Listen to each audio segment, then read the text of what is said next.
Hello, guys. The video shows how to use Shadowrocket on iPhone or iPad iOS device.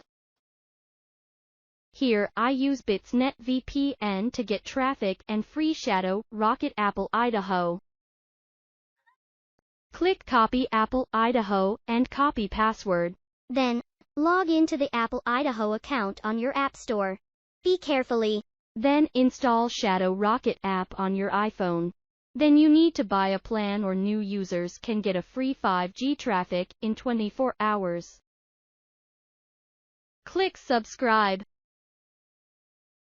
Use the code. Then open Shadowrocket on your iPhone. Click the scanning icon. Scan the code from BitzNet VPN. Then you can get some nodes from different countries. Click the connection button. You can test the connectivity speed. Here I select Singapore node.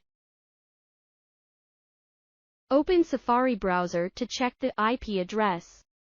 This is a Singapore IP.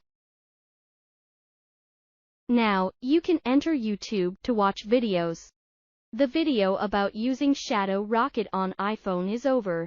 Please like, comment, share, and subscribe our channel.